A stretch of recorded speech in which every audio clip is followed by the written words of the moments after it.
Since the dawn of civilization, spies of every nation and culture have worked to infiltrate their adversaries and glean the information that will give their side the advantage. The stakes are sky high, the strategies varied and imaginative, and the ultimate sign of success is that no one ever even knew you were there. In each episode, we will explore the moral and ethical gray zones of espionage, where treachery and betrayal go hand in hand with cunning and courage. This is the Spycraft 101 podcast. Welcome to your clandestine classroom. This is episode number 136 of the Spycraft 101 podcast. My guest this week is Dr. Larry Berman. Larry is a professor emeritus at the University of California, Davis. He has published 4 books dealing with the history of America's involvement in the Vietnam War. His work has also been featured on C-SPAN, the History Channel, and Vietnam, a television history. I invited Larry onto the podcast to discuss his book, Perfect Spy, The Incredible Double Life of Pham Xuan An, Time magazine reporter and Vietnamese communist agent. It's the story of a spy in South Vietnam who went undiscovered for 20 years, even as he worked his way into the highest levels of the South Vietnamese government, the international media, and the U.S. Military Assistance Command. An was a solo agent who gained the trust of everyone who knew him and used that trust to deliver priceless information to the North Vietnamese time and time again. But before we get into this story, I want to ask you something. Are you ready to learn the skills and techniques used by spies and covert operatives worldwide? Are you ready to move from the historical to the practical? If so, Cloaked Entry Company is here to teach you how to get in and out without leaving a trace. Cloaked Entry Company's course combine classroom study and practice with real-world nighttime exercises and covert entry techniques. Each student will receive their own toolkit to include picks, a leather case, multipass, shims, and more, which is yours to keep after the class ends. Their February course has already sold out, but Cloaked Entry Company has upcoming events in Wilmington, North Carolina in March and April 2024, and in Cochran, Georgia in May 2024. Grab a seat while you still can, and make sure to use the code SPYCRAFT101 to save $50 off any upcoming Covert Entry 101 courses. Find more information by clicking on the link in the show notes of this episode to visit cloakedentryco.com, and make sure to follow them on Instagram as well at cloakedentryco. Larry, thank you for joining me today. I'm delighted to be here, and I wish I could take that course. Sounds great. It does, doesn't it? Yeah, it's fascinating. I love being able to support people who are in such a similar niche to my own, honestly. Yeah. So I haven't had many chances here on the podcast to discuss the Vietnam War, but every time that I do in the past, my listeners have asked for more. And I think this is honestly probably the most incredible story of espionage to come out of that conflict, in my opinion. So I'm glad that they'll be able to hear it right from you. Well, I'm delighted to tell it, so let's get started. Of course. So first of all, what was it that led you to research this book and make this your next book, I should say, after the ones you've written previously? So the story of this is actually one of just serendipity. I had not planned on writing this book at all. I was finishing a book that eventually became No Peace, No Honor, Nixon, Kissinger, and Betrayal in Vietnam, which was the story, and the book is still in print, story of the Paris peace negotiations that ended the war, and particularly the secret negotiations between Henry Kissinger and Le Duc Tho in Paris. And I was writing that book when I had the chance to go to Vietnam in the summer of 2000, the year 2000. And again, I was just thinking about that book. I took 2 weeks off. It was a group of about 7 professors who were going to go to Vietnam and see the country that we had been writing about. I had not been in the war, and I had not been to Vietnam previously. The first night there, and this is where the serendipity really kicks in, the person who was organizing this trip, Dr. James Reckner from Texas Tech University, organized a welcome dinner for us, and he had brought along about 7 or 8 Vietnamese to have dinner with us. And we were in a local restaurant, and I tell this story in the beginning of the book, and we were all sitting at a very long horizontal table, and I didn't speak Vietnamese, and none of the people I was sitting next to spoke English very well. And there was only one empty seat, and it was the one directly across from me. And in walks Pham Xuan An, who I didn't know, had never really heard of. I mean, I had heard about a spy, and he took the seat directly opposite me. And the rest is history. But I wouldn't write the book for 5 more years because it took so long for me to convince him. I'm sure we'll get into this, to allow me to tell the story. So the first time I met Pham Xuan An was at this dinner on my first night in Vietnam. And he didn't stop talking for over 3 hours, 4 hours. I don't think he took a bite of food, but all he did was talk about the time that he had spent in California, how much he loved California. He talked, because I was a professor from the University of California, Davis. He knew Davis very well. He knew Eleanor McClatchy, who was the publisher of the Sacramento Bee. Matter of fact, he had spent time at her summer home. He seemed to know everybody. He spoke about his life with Time magazine, for Reuters, and he started naming people who were legends to me, people like David Halberstam and Neil Sheehan and others. And he just seemed to know everybody. And he just regaled me with these stories, but never once told me about his role during the war. It wasn't until after, and he gave me his card. He asked me what I was working on finally. And I told him I was finishing this book on secret negotiations. And he said to me, I know a lot about that. Why don't you come and interview me tomorrow? And I'll give you some information that you might not have from usual sources. And I took his card, which I still carry in my wallet to this day. And as we were leaving, we got outside. I said goodbye to him. Wasn't sure I would really see him or how sincere he was. There's a whole backstory to that, which I won't go into here. And I asked someone, who was this guy? I mean, literally, it's like the Butch Cassidy scene. Who are those guys? I really didn't know who he was. He was a delightful, engaging, witty, charming person who smoked a cigarette after cigarette and had story after story. And my friend Conley told me who he was, that during the war, he had been the master spy who had worked for Time magazine, had contributed, intelligence reports that led to the defeat of the Americans, and that how lucky I was to have sat and had dinner with him. And so let's be certain that I did know what to do the next day, which is to contact him. Yeah. And that started our relationship. Yeah, that is amazing. Serendipity is definitely the right word for that. Larry, you touched on something that I know we'll probably discuss it more in depth a little bit later on, but he's such an incredible guy to me because, as you said, he did enormous damage to our interests and our objectives in Vietnam, but he also loved America and he loved Americans as well. And, there wasn't there's a very odd conflict of interest there, I think, that is really worth exploring. Well, that's the duality of his life, the ambiguity of his life. And your listeners might be interested to know, I have successfully optioned this book and it is being made into a major motion picture. I'm very Really? excited about this.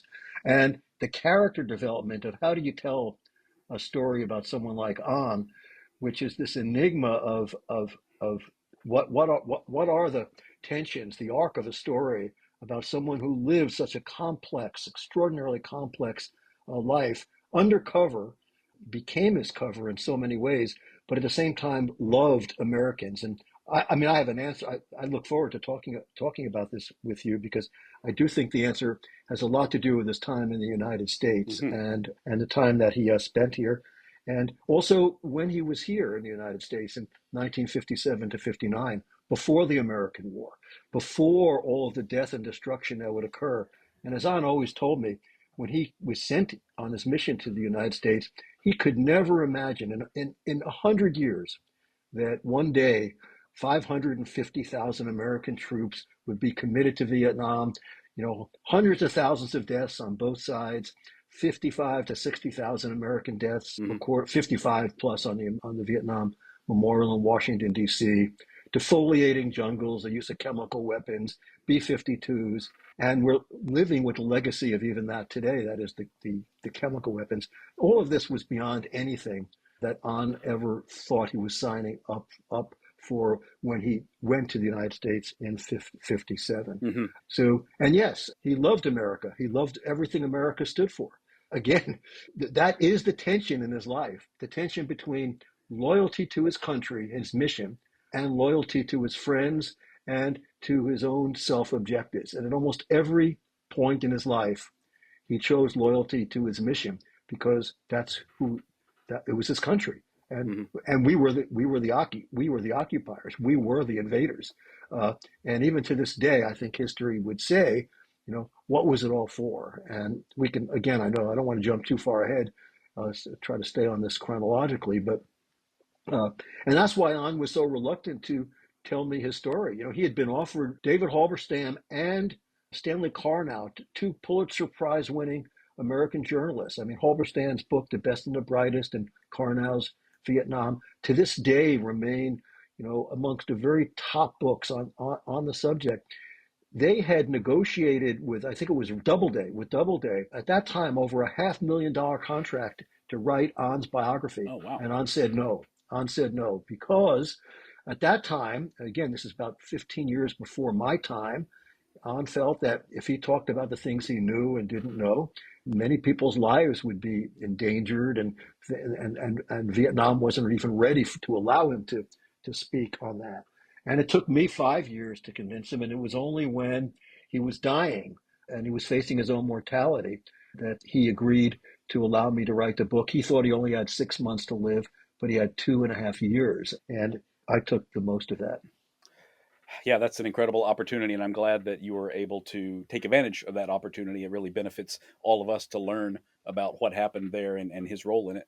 So, Larry, let's go back chronologically, like you mentioned, then to his early life. What was it like for him growing up, and what brought him to the United States in the first place? Yeah, so again, he was born on September 12th, 1927, just to put a marker there, in Bien Hoa, in Vietnam, which is very close to Saigon, which has now been renamed Ho Chi Minh City. It's about 20 miles from Saigon. And he used to joke about that because he was born there was only one French doctor. This is a time of French colonialism, right? The French had colonized this whole area, and this is how An grew up in the under the constraints and the reality of what colonialism really was for the Vietnamese people. And he was born in a psychiatric hospital, which he used to like to say. It was typical that a spy would be born in a psychiatric hospital with his kind of mission. But the other thing is that it was the only hospital within a 20-mile radius that accepted Vietnamese. So all the Oh, wow. others, served the French, And it was very interesting growing up. His father was a ranking engineer, a surveyor in the French public administration department. And his job was to travel around throughout southern Vietnam and do surveys. And he took young An with him. And one of the things An learned was how poor the country was and how lucky, as his father always told him, how lucky he was not to be that poor and to have a way to survive by eating and food and things like that. These people had very little, and colonialism had robbed them of so much, the yoke of what the French were doing to the Vietnamese. So he traveled all around, but he was a terrible student. I think he failed 2 grades. He really didn't do well. He did very poorly in French colonial schools, but he had two gifts. One was a gift for language. He just took on, he just picked up languages so quickly. And the other was math, which again, when we talk about his role as a spy, I've learned a lot about how mathematicians think and compartmentalize. And I think these two things, language and math, really interesting, at least in his life, or how it would affect his mission. And, very early as a teenager, he joined the Viet Minh. And the Viet Minh, again, for those listeners who may not know, these were the these were the insurgent forces that were fighting the Japanese and the French. And, the Viet Minh worked very closely, Ho Chi Minh worked very closely with the American OSS, the Office of Strategic Services. We had a common enemy in Japan at the time. We helped defeat Japan. Hmm. This was a time when Viet Minh really hoped the United States and Franklin Roosevelt would embrace Vietnam. They had embraced the Philippines and the like, but that was not to happen, as we know. But An worked as a student organizer. He organized anti-French street demonstrations. He carried banners. I have pictures of him doing things like that. And at that time, he came to the attention of Viet Minh leaders because he was so sharp and so bright and so facile with language, and he spoke English. He had learned English from British missionaries, and he and almost no one else could speak any English. And they decided that this was a guy who we needed to shape into an intelligence agent, and that he should become a spy. And so now again, this is 4 years before he would ever be sent to the United States. First, he has to go to southern Vietnam, all the way to the tip, place known as Cao Mau Peninsula, and get sworn in to the Communist Party. So he joined the party. That someone might want to know. He does join the party. It was required, and he was joining the party as a Viet Minh patriot. He couldn't have passed a test on what communism was, or what Stalin was, or Marxism, or anything like that. He was a patriot. That's why a Vietnamese revolutionary fighting against the Japanese and then the French occupiers. He was sworn in to the party by Le Duc Tho, of all people, and he was a party member. Went to work in various places. They sent him to a place called Caltech Gas, and then he became a customs inspector. And this was all to sort of get him to learn how to interact with people, how to interact with the French, how to interact with folks. And then the French are defeated at the Dien Phu in 1954. And this is really critical, because after the French defeat, the Viet Minh had every reason to think that finally, no more occupiers. Now we can determine our own future, just ourselves. Lo and behold, the precursor to the American CIA, the OSS, shows up, and Americans start showing up, and they start propping up this guy by the name of Diem, and they create the Bank of Vietnam, and there are the Americans. And the Viet Minh had no idea, Le Duc Tho, Ho Chi Minh, they had no idea who the Americans were really, but they knew that the Americans were going to replace the French. And they needed to find out who they were, and the decision was made about 1955, about a year after the defeat of the French, that they would send on to the United States. And his job would be, he was supposed to come to the States for 6 years. And his mission would be to learn about the psyche of the American people. Who are the Americans? How do they think? What do they want? Sort of like Alexander de Tocqueville, the Frenchman who came to the United States and wrote the great book on democracy, which is a classic until today, and talked about America. Well, An was really supposed to do that. But something really interesting happens in Vietnam. You can't just, if you're a 18-year-old or a 19 or 20-year-old young person, you just can't. It's not like today. You want to go to the United States. It's an application process. You study. The whole thing. An had to get sponsored, and so who's going to sponsor Pham Xuan An, right? So the Viet Minh figure out a way to get An into the ARVN, the Vietnamese army, the Army of the Republic of Vietnam, G5 staff. It's a general staff, and it's for psychological warfare. And An has already got a cover. He's working there. He speaks English, and he actually helped to create the first ARVN light infantry division, right, which would eventually fight Americans. But here's the key. He meets for the first time Edward Lansdale, who is in Saigon at the time. Lansdale is one of the most interesting historical figures. He's an LA advertising executive. He worked for the OSS in World War II. He was most famous for helping post-war government in the Philippines defeat the communist insurgency there. And then he was recruited by the CIA again to go to Vietnam and defeat the Viet Minh insurgency. And who's the first person that he meets and really thinks can help him defeat the Viet Minh insurgency? It's Pham Xuan An, who is himself a member of the Vietnam. Mm-hmm. Lansdale's he's head of the Saigon military mission, and he decides that he's going to sponsor An to go study in the United States. My gosh. And he recruits An. He contacted personally the Asia Foundation. I went to part of the book. I went to the Stanford Library, Hoover Institution archive at Stanford University, where Lansdale's papers are, and I found these letters where Lansdale is writing the Asia Foundation, which had been created by the CIA. I mean, that we all know that, to send down to the United States. And Lansdale and the CIA covered all of An's costs, everything. So now you have this situation set up. The situation is now set up where you got the first Viet Minh planned in ARVN is recruited by Lansdale of the CIA to go to the United States under a cover of a CIA sponsorship at thanks to the Asia Foundation. And he's sent to California to study journalism. And they picked journalism because it really was the safest of most.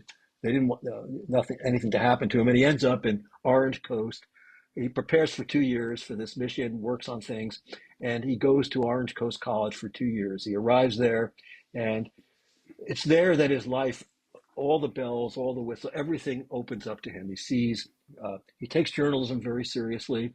He works for the Barnacle, the student newspaper.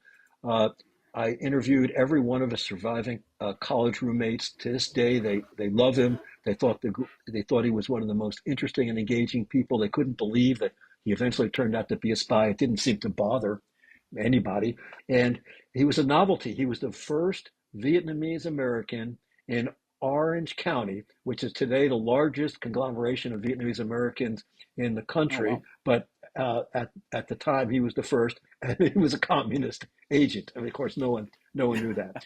He wrote a weekly column in the Barnacle. He loved the interactions. Because no one really knew Vietnamese, and he picked up this nickname Confucius, which is what they called him. But it was a commuter college. But every week, someone else wanted to take him home to their parents and spend the weekend with him because he was so interesting and he knew how to cook dishes that no one else cooked. He sailed off of Newport Beach. He fell in love, had a girlfriend that he really cared about a lot, hoped that he could marry her and bring her back to Vietnam. He made lifelong friends. The college yearbook has, so many moving things written about him, inscriptions by people in his college yearbook. And the most important thing about his time in America was he learned what a free press was. He learned what freedom was. He learned what free expression of ideas was. There wasn't just one answer to one question as it was in the communist government or the socialist government that he would eventually live under, and even for the Viet Minh. And he fell in love with American journalism. He really did. His dream was that after the war, Vietnam would adopt this kind of sort of progressive idea of a free press, what a free press could do for a society. He wrote about this. He wrote about it during his time in Orange Coast, but he also wrote about it later in his life too, about how America opened up his mind, a way of thinking to things that he had never appreciated. And all of this is before the American War. So again, your listeners, as I'm speaking, they must be thinking he's painting such an idealistic view of the guy. Well, the fact is that, I mean, this is 1958, 1959. There was no American war yet. Even An could never have imagined what would happen. Right, So right. his view was there might be some small skirmish, but how could the Americans ever commit this thing to so many forces just to something so small as Vietnam? Hmm. Surely that was not in their self-interest. So it was a very formidable time. But back in Vietnam, there's a big crackdown. Oh, so then An, by the way, after he graduates. He bought a car, had a California driver's license, and he drove across America all by himself. And the most interesting part about that was every night he met people, they took him in. He never met a harsh word. He didn't face any discrimination or anything. And he really fell in love with our country. He fell in love with the people he met. And then he got to New York. He interned in the United Nations, and he was offered a job at the Asia Foundation. He could have stayed, but he received a secret coded message that asked him to come home because there was a crackdown going and they needed him, a very Mm. big crackdown against the Viet Minh. And this was a critical decision in his life. He could have stayed. He could have become a U.S. citizen. He could have worked for the Asia Foundation. He could have made a lot of money. Instead, he said goodbye to it all, and he put loyalty to his mission, loyalty to his country first. And he returned to Vietnam in 1959, where he began his undercover career, working first for Vietnam Press, but then for the New York Herald Tribune. And eventually he would get his big spot, which was with Time magazine, where he was for at least 5 years. Right, because he was also, in addition to everything else, he was a very accomplished journalist over the years. He learned a lot. So, do you think that did he like waver in any way from his mission? Was he any less dedicated to the Viet Minh cause or the communist cause in that way after so much time in the United States? No, no. He just always believed that the primacy of his mission, that Hmm. is, and what was that mission? I mean, what was the primacy of what he was fighting for? He just wanted the Americans to go home. That was it. That the future of Vietnam should be determined by the Vietnamese, not by the Japanese, not by the French, not by the Americans. And so this is Vietnamese nationalism. I mean, this is patriotism. And I always give my students the example of what would happen if we were invaded by a foreign foe. I mean, my answer would be the same as well, which is, we'd fight, we'd fight for our country. That's what An did. And of course, I know later we'll probably get to what happened to him after the war Yeah. because he paid a price for this stuff, some of his views. It wasn't like this was cost free to him. There was a big price that he would pay, but it was his mission. And that was the other thing. He's a journalist, right? So a very successful journalist. He was the guy that every new American reporter came to when they arrived in Vietnam to learn about South Vietnam because he knew so much, and he in order to succeed in his job, he had to become his cover. He had to live his cover, and so he became really good at what he did. And his job was, as a reporter, was to gather these facts and then write these stories. After the war, accuracy of media and a lot of groups, when they found out that he all the time had been a communist agent, they went back and read everything. I mean, thousands of dollars were spent on this, and they could find no example, not a single example of any story that An had ever tilted to the communist perspective. Hmm. And the reason for that was because if he had tried that even once, he would be like most of the other spies during the war. He'd be dead because An is only one of two or three significant spies, certainly the most famous, the most heralded, and the most influential, who lasted for the entire war and wasn't caught. And I mean, this is a testament to how he adopted to his cover, how seriously he took journalism, how they relied on him. And of course, the other thing is that it wasn't just the Americans that he fooled. So he was working, the work environment that he was in, he worked with the Americans, but every day he interacted with the South Vietnamese, the highest echelon of the South Vietnamese, and no one ever suspected. Hmm. The president of South Vietnam, President Nguyen Van Tu, was a very well-known dog trainer. He trained their dogs. He fooled everybody, the Vietnamese, the Americans, the CIA, the Vietnamese CIO, which is their Central Intelligence Organization. No one had any idea that who he was and what he was doing for the entire duration of the war. So this is, I think, an indication of his extraordinary effectiveness. Hmm. Absolutely agree. Yeah. They call him the perfect spy for a reason. That's certainly well justified, I think. So, Yeah, Larry, yeah. we've talked about his capabilities, of course, and his cover, but what was he actually tasked to provide along all this time? Was it geopolitical stuff? I mean, was it, troop buildup, anything like that? Yeah, so An never stole. This is a great question. I'm glad you asked it. So An never had to steal a document, never once.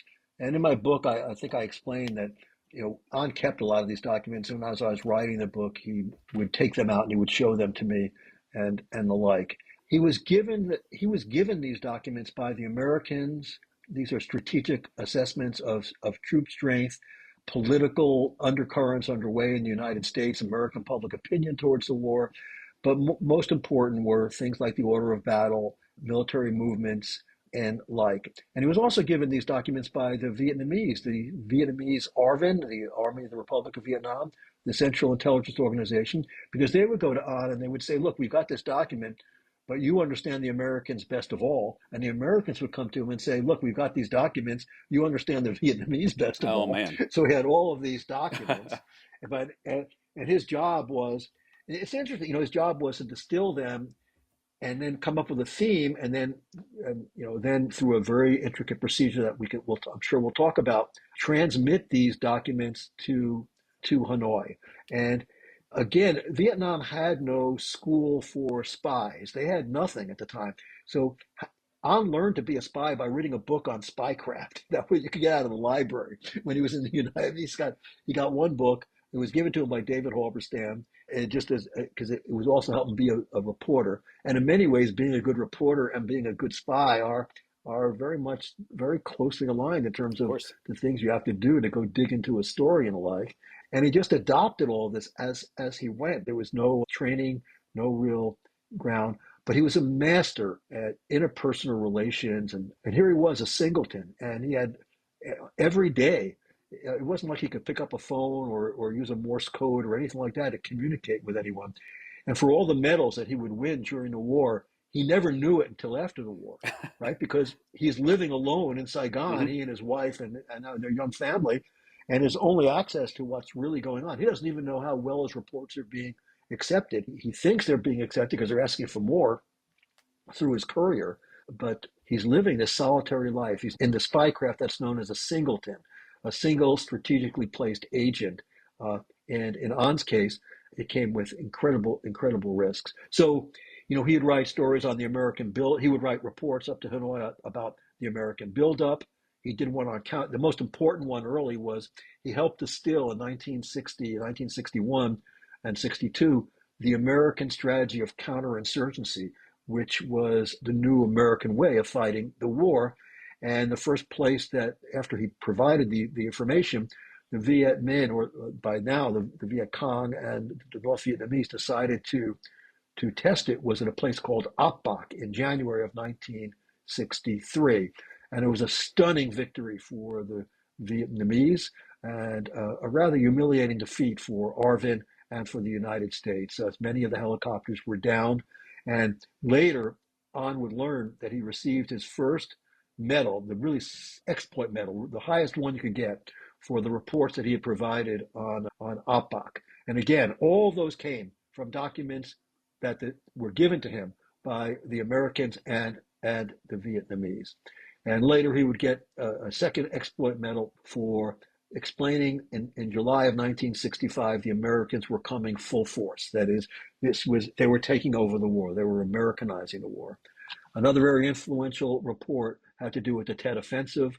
He played a major role in the Vietnamese understanding what was happening during the Tet Offensive, and his astuteness there was the closest he came to getting caught, actually, because he was reporting on the Tet Offensive for Time magazine, and he was taking the leading correspondents around, showing them how, after Tet, how the North Vietnamese had infiltrated, but he was the guy who had created so many of the infiltration points. Mm-hmm. and then later, his reports really led to the speedy end to the war in April 1975, because Vietnam had not expected to end the war until 1976, when there was a new presidential administration. But An said there was no reason to wait.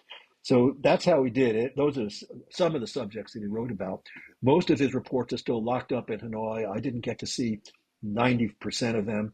I don't think they'll be released for another 100 years. Mm-hmm. I mean, they're like the crown jewels of the Vietnamese. They're in some military spy archive now, and no one can get to see them. But these are the ones that I was able to get to. And the way he would do it is he would read all this stuff. He would analyze it. Then at night, with his wife standing guard and his beloved German Shepherd also standing guard, he would write these reports in invisible ink, and he would wrap them. First, then he would put them into microfilm, and then he would put them into traditional Vietnamese rolls. And then the next day, and every month there was a day that he would meet his courier. His courier's name was Miss Win Thi Ba. Never in the history of spying have there been such a team like this. Totally just amazing how effective they were. And they were so different in almost every way. She was illiterate. At that time, she didn't read. I spent hours with her. It was really fascinating to learn how they did it. And they would go to a very busy place like a bird market or somewhere. They would have this discussion. He would just say, "Oh, a nice day today," or "Do you know something about this bird?" And then she said, "You look hungry." And they would have this exchange where he gave her some of these rolls, but inside those rolls were the reports. She would take them. She was a very elderly woman. She chewed betel nuts, and she was missing her teeth, and the ones that she had were black from these betel nuts. She's the most nondescript person you would ever think might be the top courier, who was also later promoted to a high rank and made a hero of the revolution. And she would then travel about 20 miles to a designated place where eventually she would give them to someone else. They went to Cu Chi, and eventually from Cu Chi, which was the sort of the main central underground tunnels for the Vietnamese, they would be eventually transmitted up to Caz Vin and then to Hanoi. It was a long process. He was protected started by 55 agents known in the H-64 group. 29 of them were killed protecting An during the war. Wow. I had the opportunity to meet with many of them as well. Even I was just in Vietnam last month, and I had dinner with An's boss, the guy who ran An in Vietnam, and not bad for 98 years old, still spry, still doing well. So it's really it's an extraordinary story about how that all happened. Before we go on, I want to let you all know about a new educational tool you're not going to want to miss. It's the Gray Man Briefing Classified. By now, I think I know my listeners pretty well, and take it from me, this briefing is exactly the news and educational reference source that you've been looking for. You'll get breaking news updates from all over the world on topics including planned protests and riots, low intensity conflicts, natural disaster alerts, cyber attacks, supply chain disruptions, and more. You'll also get access to articles that help you build your own skills, including urban survival, home security, counter surveillance, escape and evasion techniques, and more. And this is much more than just a newsletter in your inbox. Joining the Gray Man Briefing Classified also includes invitation-only channels on the Telegram and Signal apps for convenient real-time updates. The newsletter subscription is normally $5 per month, but if you use the code GBC Spycraft, you can save 20% each month for the life of your subscription. I'm already a member myself and have been reading and learning a lot since I first subscribed. Look it up yourself at graymanbriefing.com. That's gray with an A, graymanbriefing.com. And use the discount code GBC Spycraft to save 20% right from the start. Yeah, it's so amazing to me that he was really present and involved for just the entire arc of that war in a way that, most of us can hardly imagine. I mean, people, grew up, with the Vietnam War on television every night. They were young men, young women by the time it was over with, and he was in the thick of it that entire time, having a deep, profound impact on the way that the war was fought and won, and never caught. Never even very close to being caught. It's just incredible. And, the closest he came to being caught was to save the lives of Americans. So he saved the life. I have a whole chapter in the book. I know you've read it about Bob Anson, Robert Sam Anson, Bob Anson. And he risked everything. Anson had been captured by the North Vietnamese. He was facing certain death. They thought he was CIA. He wasn't military. And when An found out that he had been captured, he risked everything. And it just so happened that he was supposed to meet his courier the next day, Win Thi Ba, and he provided a lot of information about Anson. Anson worked for Time magazine, and he had saved the life of Vietnamese children in a place called Ta Keo in Vietnam. And in Laos, An thought his heart was really in a good place. And An wrote this report, and about 4 weeks later, news came that Anson had been released. That was the closest An came, because if anyone had ever found that report, there's no way that they wouldn't have been able to trace that to An. But he did that because of the value that he put on friendships and loyalty. Mm-hmm. Anson is the best example of that. Yeah, that was so fascinating to me, and it really speaks to just the duality of this guy and the way that he would risk himself to save an American while transmitting reports that led to the deaths of many and the complete failure of our overall, objective and strategy in the war. But he still cared for the individuals. Well, right. And again, I'm sure some people who are listening will say, he killed Americans. Yeah, he was responsible for the deaths of lots of Americans. That is true. Mm-hmm. An didn't like to hear that because he loved Americans, but his reports did contribute to the death of many Americans. But again, what were the Americans doing in Vietnam? All An wanted them to do was to leave. And when they left, in his idealistic view, he spent the whole war in Saigon. He didn't know anything about the North Vietnamese. Literally, he had never been to North Vietnam. He was a Southerner. He thought once the war was over, there would be this kumbaya moment, and they would come to him, and the North Vietnamese would say, okay, what did you learn from the Americans? That's why we sent you there. What is this free press? All this. And of course, I don't want to jump ahead, but that didn't happen. So he was very naive in that way, and he paid a big price, a big price. Yeah, that's really incredible way that his story kind of draws to a unexpected end in some ways, I suppose. But you said that he was never caught. Did the Americans or South Vietnamese, did they ever have any indication, like there was one mole above all the others? There was one person that was, this unseen hand that was kind of guiding the North to these intelligence coups? Or did they just were they, still oblivious to the presence of this guy in their midst? During the war, no one suspected Pham Xuan An. Mm-hmm. After the war, after he came out, 2 or 3 people said, "Oh, I always suspected." But I thought, they're just. That's easy to say after the war, right? So, but no one. And again, this is an important point that I always like to make. That the story of Pham Xuan An is there's nothing really quite like him, right? So that during the war, no one knew about his secret life at all. He was only known as that a brilliant contributor of Time magazine for the coverage of the war.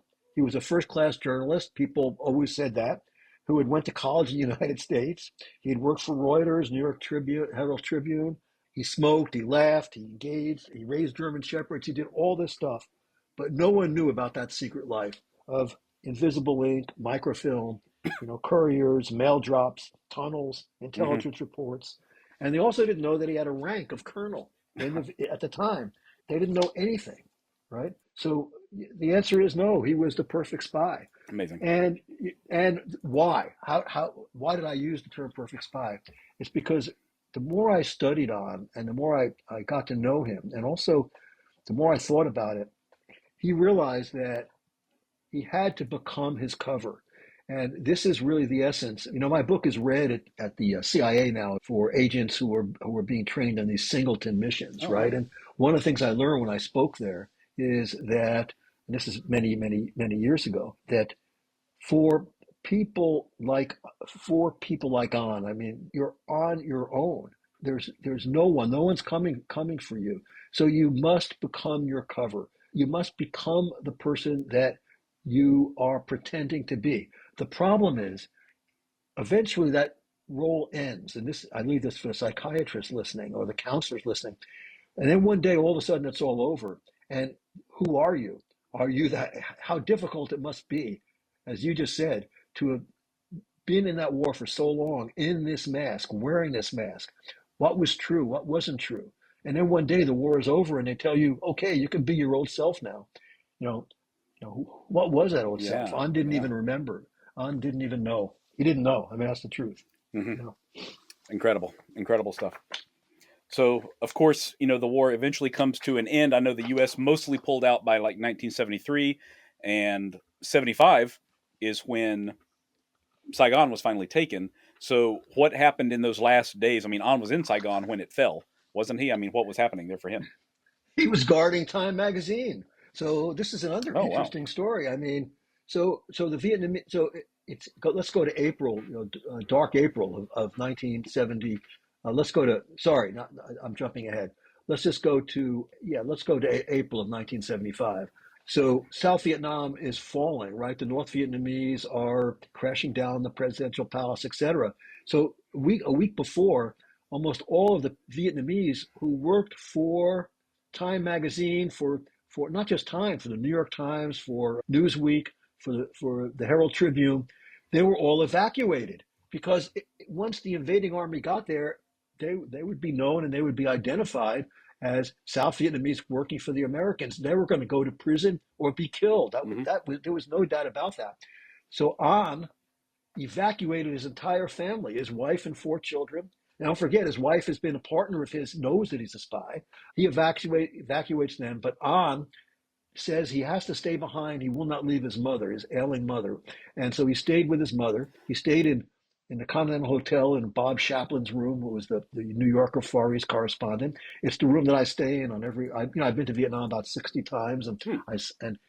that room is dedicated to Pham Xuan An right now. Oh, So wow. you can go in, there's pictures of An in the room, and on the plaque on the door, and a statue and the like. An stays behind because he has to be in Time magazine. And he is going to be Time magazine's man in Vietnam even after the North Vietnamese arrive. But then he realizes that the winning victorious army won't know who he is. They're going to think that he just was, this guy who worked for Time. And as he said, they would kill his dogs, eat them, and then kill him, right? And Hmm. so he hid, and then he shows up at Time, and he tells people, but no one really believes him at all. But he's sort of put in some sort of detention. And about 4 days later, reports come in, and some colonel comes over to him and says, "Okay, you're on this our side." So he was okay, and so he ended up on the winning side like that. But then he made the fatal mistake. They bring him in. That's because they bring him in to talk to him. Also, I moved a little too quickly. In the final days of the war, the head of the leading anti-communist in South Vietnam was a man by the name of Dr. Thuyn, Tuyen, Dr. Thuyn, Hmm. and he was the number one person on the Vietnamese list to get the winning side. They wanted him. They would have just tortured him, get all the secrets and everything. And An and him were really good friends. He had given An his first job when he returned from the United States. An really loved him. They loved each other. And An helped Dr. Thuyn escape on the last helicopter of April 1975. Man. And he did that because he knew what would happen to Dr. Twin. And the North Vietnam and Dr. Twin escaped. As a matter of fact, the movie is this is a really powerful scene as An says goodbye to Twin, but also knows both men know what's going to happen to each one of them. I mean, Twin's going to freedom, he is, but An's going to get in trouble for this. And so the victorious army comes in, and they bring him into, 4 days later, 5 days later, he goes into interrogation, and I asked him about Dr. Twin. He said he saved him because they were friends. He played innocent. And then An starts speaking about how great the Americans are. That he's lived with the Americans so long. Now they're gone. Let's give it like a month or 2 or 3. But I'd like to teach journalism here and things like that. And they just listened to him like he was a crazy man. Oh man. And so he was sent to political re-education for 14 months. He was sent to Hanoi. As he said, he was made to read all of the great economic theories of Marxism and the like, but it was too late because he had been exposed to American thinking. And so they joked, they called him an American boy. They treated him very harshly in Hanoi. And they sent him back, and he was put under house arrest for 8 years, not allowed any contact with anyone from the outside, no friends, nothing. So he spent his days secretly listening to BBC radio, educating his children, which he ended up sending one of his children to study in the United States, which is interesting. I discuss that in the book.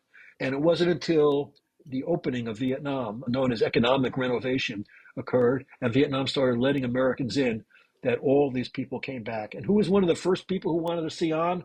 But William Colby, the former CIA director, who was the station ship chief in Vietnam when An was there. He and Colby were good friends. So Colby was probably one of An's sources.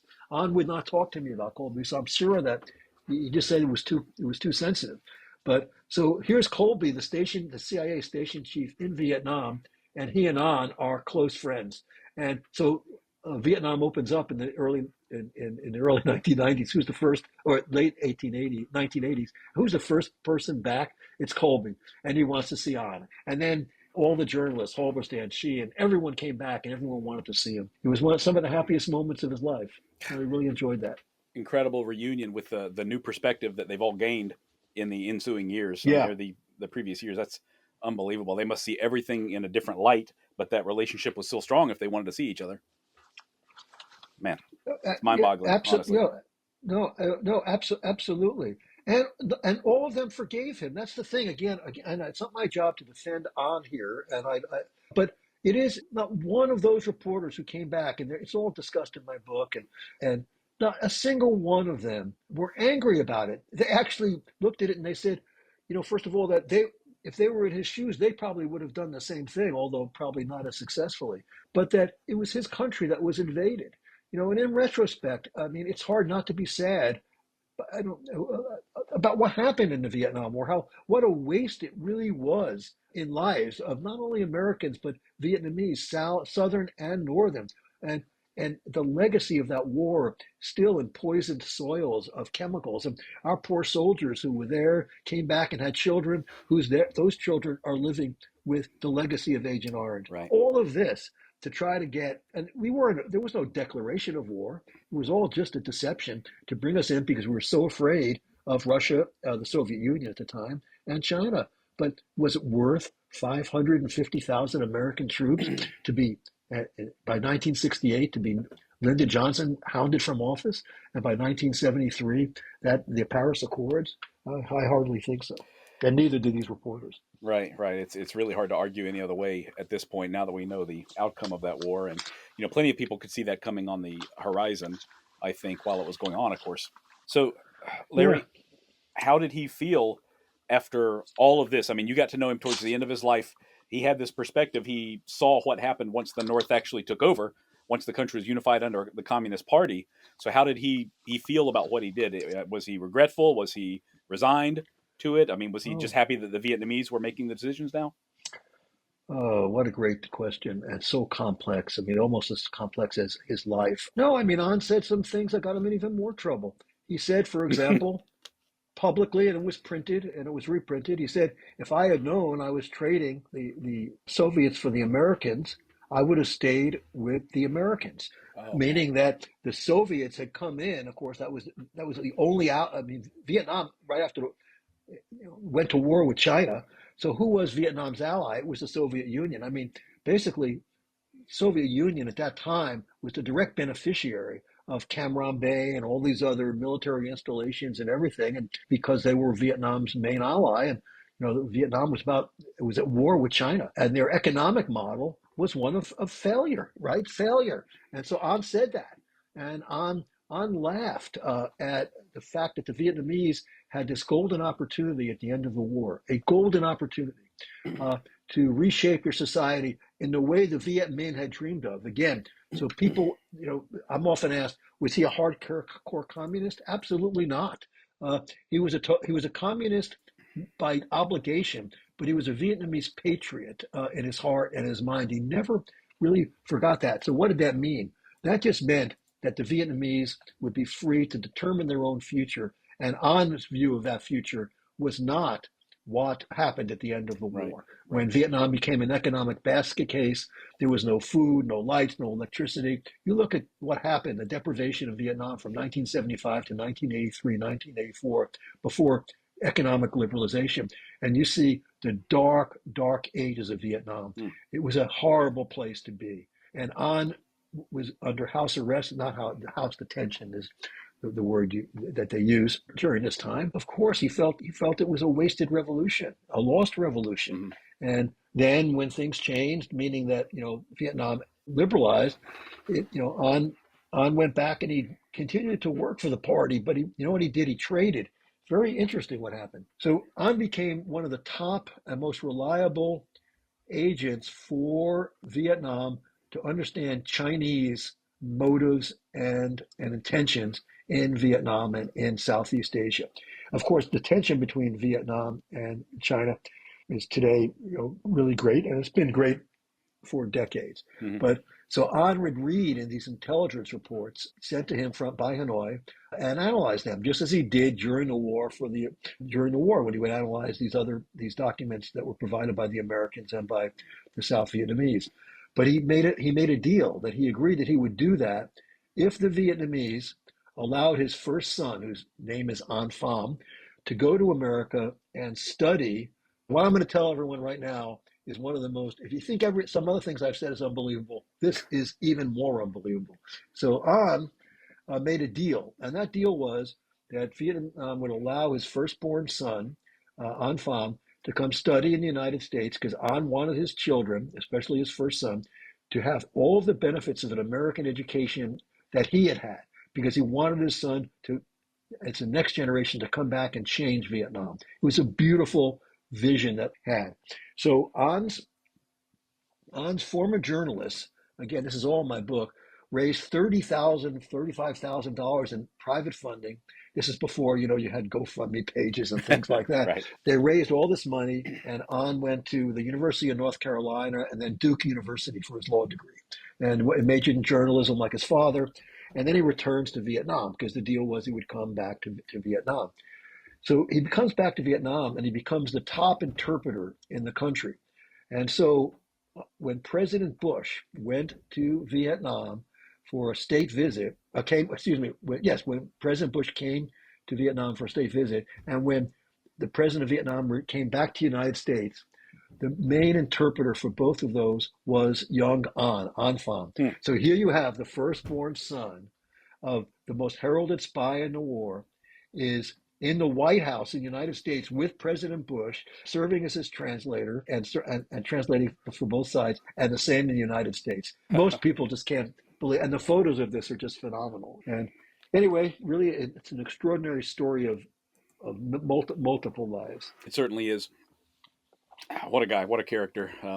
I'm very happy that you were able to spend so much time with him, get to know him, earn his trust, and get to tell this story for an audience. Because he's very well known in Vietnam, as I understand it. But hardly anyone here, other than serious historians, probably is familiar with him at all.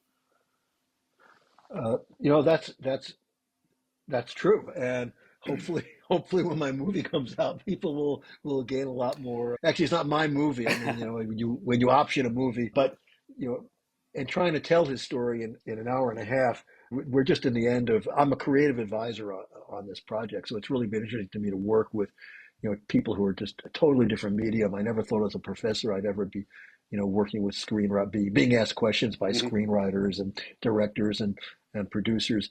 But how do you even take my book and what part of my book do you want to distill into a 90-minute film, which is about the attention span? We know this is not going to be like Oppenheimer, where you're there for three Right. hours. Although Right. it would be, I guess if we won an Oscar, we'd make it 3 hours. But in Hmm. this case, the goal is to have a 90 minutes or something like that. And so hopefully people will learn a lot more about him. And what is interesting is that, again, he was the only, so in Vietnam, he is really known as a great hero and a role model. And the role model is, and I think this is really important for people to think about. So he's a role model not because he was a spy. He was a role model because he he he could have stayed in the United States and he came home. So, and he also achieved both of the goals that he had in life. One was to defeat the Americans, get him out of his country, and then be a leader in reconciliation. And he was both of those. Hmm. And in today's Vietnam, where 80% of the country was born after the war, it's such a young country, where so many young people view the United States in such admiration and want to come study here, live here, all of this. I mean, here or go to Australia or go to Britain. I mean, that is the goal. I mean, of so many of these young Vietnamese. An represented the very best of Vietnamese society in this respect. That is, he loved his country. He was a Vietnamese patriot.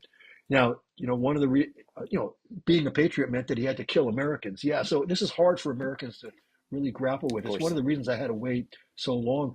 Making films about Vietnam right after the war, the only thing that worked is Rambo. Do we go back and win this time, right? Yeah. Yeah. But not a film like this, right? So for young people in particular, he's a real role model. And again, there are two really great examples of this. I tell the story in my book, which I think your listeners it might shine a light on even better what I'm trying to say. So the very first, again, there was the war was terrible, but then there was the peace. And eventually the Americans are back, today in Vietnam, Sheridan, Hilton, it's just an unrecognizable country. I mean, McDonald, basically Kentucky Fried Chicken and McDonald's and Burger King have more outlets there than in my city, in my Hmm. in my state. So in many ways, America finally won the war because but we didn't have to do what we did. But the very first American ship to return to Vietnam was the USS Vandergrift, and it was a really big thing. And the ship comes into harbor, and of course, all the VIPs are out, and the U.S. Consul General is Emma Yamaguchi, and she invites on Pham Xuan An, the spy, to be her special guest on the ship, along with his son, Young An. And they meet the captain of the ship, whose name is Captain Rogers, right? And they're on a standing there, and a Vietnamese colonel comes over and says, "Excuse me, are you Pham Xuan An?" And An said, "Yeah." And the guy said, uh, "Well, you're hanging out. Which side of the war were you on?" And An looked at him and said, with a straight face, "Both sides." And the guy didn't know what to say. And then An broke into laughter, and he goes, "Just kidding. Don't worry. I was on your side." And so then then An said to Emma Yamaguchi and to Captain Rogers, and it's in my book, he said, "You see, they still don't know who I really am." And I think that really is true. And then the U.S. ambassador to Vietnam, Ray Burkhart, at that time, he was leaving Vietnam, and it was a big reception for him. And An was invited, and An couldn't go because he had been bit very severely by his pet falcon. He had all these birds and Oh yeah. dogs and Yeah. everything, and he was pretty injured. His arm he had a lot of stitches, and he couldn't attend. And Ray, the ambassador, Ray Burkhart, told me the story personally, and then had it confirmed, obviously, but there was no reason that Ray wouldn't tell it the way it happened. Was that Ray wouldn't leave Vietnam without seeing An, so he had his driver after the party bring him to An's house, where he could say goodbye to An and thank him for his work on reconciliation, for all he did to heal the wounds of war Hmm. between two countries. So, when you think about An, I mean, it's important to realize there was the war and there's the peace, and it took a long time for us to understand this, and that's really why today he is viewed in Vietnam as a real hero, even though he's buried in a military in a military cemetery, which he didn't want, and he's surrounded by the three symbols of his life: a fish, because a fish does not speak; a dog, because a dog is forever loyal. No matter whatever happens to you, your dog will stay loyal; and a bird. And a bird, and this is the most significant, he wrote about it in the Barnacle, his final editorial for the Orange Coast College, the newspaper in Orange Coast College. He wrote, because birds are free to fly. And he always dreamed of flying back to California to be with his friends. So, but it's a story of many layers. So I don't know if I've told it as well as I can, but it is a story of many layers. Yeah, I totally agree, and I read many books, on many spy profiles in the past, and there's really nobody else out there quite like An. Truthfully, from everything that I've seen and read and understand at this point, I've not come across anyone like him before. Yeah, well, yes, and there's a lot of wild. We live in an age today of conspiracy theories. So, like the conspiracy theories are about Honor that he could never have survived so long unless he was being protected, and he was either being protected by the American CIA, the British, or the French. Like one of those three secret agencies had to be protecting him. An told me that all three of those had approached him to offer him jobs, but that and he went to his superiors, and his superiors told him not to accept them, but that he was not, a double agent or a triple agent. And to date, I did a Freedom of Information search in American records, and nothing ever came up like that. So I feel like there are no secret files that would reveal that, but there are these conspiracy theories. And again, one thing I've learned is when you write about spies is don't say never. The next generation of historians or writers, eventually An's papers will all be released when I'm long gone, and I'm not even sure how it could be. As I said, 100 years before some of that stuff's out, but it'll eventually be out, and we'll know the full truth about all this. Yeah, that's. I wonder what'll come out. I wonder what more twists there are. I'm sure there's a few more to his story at this point. I mean, such a complex character.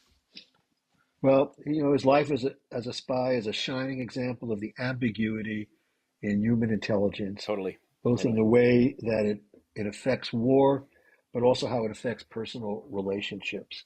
And there's so many those friendships and the way he valued his friendships, and you could see it. When I went back and I interviewed his college roommates. Now you have to realize these college roommates, they knew An when they were 19, 20, and now they were in their late 70s and 80s when I interviewed them. But they all had saved so much material on An, but they all spoke with such affection for him, and everyone wanted to go back and go see him. And again, you have those reporters. So there is something about his character that endeared him to people in a way that ordinarily you don't find. And when you find it in a spy, it's even more unusual. He didn't like being called a spy either. He always preferred the term that he was an intelligence agent, and he modeled himself after a guy by the name of Sherman Kent, a strategic analyst.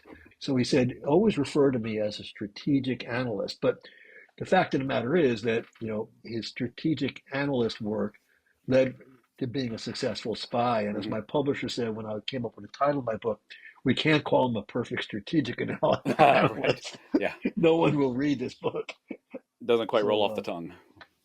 No, it doesn't. It doesn't roll off the tongue at all. So anyway. So, Larry, you've mentioned the movie a couple of times. Are you able to give us a status update on that? Is it still under wraps? I mean, are you able to talk about it? Well,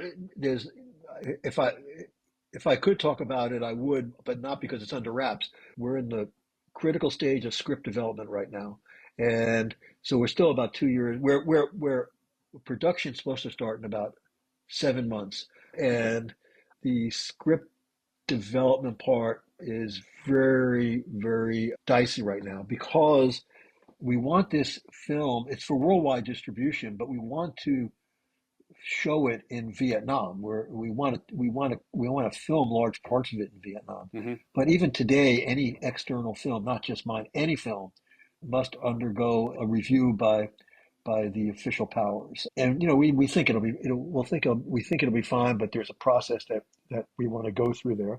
And if we don't like it, then we'll just take it somewhere else. But the whole authenticity, the authentic nature of this would be to film in Vietnam, a large portion of it, and the other portion in California. So right now the script calls for filming. This is really hard work for us to go to Southern California and go to Newport Beach and the like, but someone has to do the hard work. So right now, though, that's all there's really no more to say than that. Where there's been several iterations of the concept of this character development and what will be the pivotal arc in the movie. So, what will be the arc of An's character? Where will the tension be? And how will the audience relate to this in a way that they can? How an American audience is a good example. So, I'm not worried so much about how a Swiss or a British audience might react, but how will an American audience, how can they be made to be sympathetic to the situation that he was in, even though what he did led to the deaths of so many Americans? This is sort of how you tell that story, and I shouldn't say more about it because we're still grappling with that. But my hope is that they will write a script. I'm not a script writer. So far, I think they have, that will allow the audience to empathize with his situation and then make their own judgments at the end. If what would they have done if they were in his shoes? So that's the key. Mm-hmm. What would they, in a film, I think, what would they do if they were in An's shoes? What would they have done? And if we can succeed in that, I think we have a chance to make a significant film. Okay, well, fingers crossed for that. Then that sounds very, very exciting. So I'm definitely going to follow the development any way that I can over the next couple of years. Great. Sounds great. All right. Well, so Larry, do you have this has been an incredible talk. And do you have like a public social media or anything like that you want to share, a website, maybe if people want to follow along as well? Yeah, I do have my own personal website, and it has a section on the film too, and it's larryberman.net. So I think it's Okay. HTTP colon back to, that's larryberman.net. I Okay. think that's the best way to follow me, and my email's on there too. People can feel free to email me. I mean, you can email me at lsberman, Berman at ucdavis.edu. I'm really happy to answer any questions or take questions or comments and like. And the webpage I think does have my contact information Mm-hmm. That's how I as found you. well. Yeah. That's how we got in touch in the Yeah. first place. Great. Well, I'm really glad that you found me because I've really enjoyed this as well. It's a Good. great. I've listened to the links you sent me, and you've got a great show. And I'm going to I am a new fan, so Oh, I'm well, looking thank you forward very to it. much. I appreciate that. Yeah. For those of Well, you who want to look for it, it's Perfect Spy by Larry Berman. It's out available right now. It's really fascinating. You can get it on Kindle. That's how I read it. I think there's hardcovers available as well. Strongly encourage you to read this book. There really is nobody else out there quite like An, I have to admit. yeah. I should say also it's in paperback, which is Oh, good. now so you can get it on Amazon in paperback, and also the Vietnamese version of this book. I know we're trying to wrap up, but there are, if anyone in your audience wants to see the Vietnamese version of the book, there are actually two Vietnamese versions of it. The first one is I wouldn't recommend, but the second one is the number one selling non-fiction history book in Vietnam. It's called X6. It's got so much new material that I added to the book that if I have an opportunity to update Perfect Spy, I would. But I wrote a new preface with my thoughts about reflecting on An at 10 years later. And there's a letter from his wife to Nan, which she writes that reading my book brought her husband closer to her. There's also a lot of other new interview material, and that's in Vietnamese. It's called X6. It's published in Vietnam, but it's still widely used. I was speaking on it in Vietnam and had several book signings on it just a month ago when I was there. Good. So, again, it's widely available. Good. I'm glad to hear that. Well, I believe that we have had some podcast downloads in Vietnam. So hopefully somebody that's there right now will hear this episode and go out and look for that immediately. Well, great. Although some things I said here may get me banned in Vietnam, but that's Right. okay. My gosh. No, no, that's all right. I've got my card stamped. I'm okay. Yeah, on that. No, this is really enjoyable for me. It's great to talk about this subject. And when I listen to the podcast, I'll see whether or not I was intelligible or unintelligible, but I'm a good objective person to judge myself. Thank you. Great. Well, I've really enjoyed this conversation. I think the listeners will as well, Larry. So thank you so much. And I'm definitely going to keep up with the development of the film as well. Thank you. Thank you so much. Take care. If you're interested in more of Spycraft 101, look for my page on Instagram at Spycraft 101. You can also find more great articles on my website, spycraft101.com. Thank you all for listening, and I hope you'll stick around because there is lots more to come. Disclaimer. This podcast is for entertainment purposes only.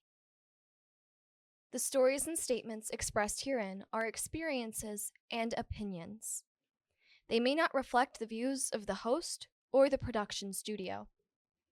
It's okay if you disagree with our content. No piece of media is right for everyone. If you love Spycraft 101, please check us out online, on Instagram, on YouTube, and especially on Patreon. Thank you for listening.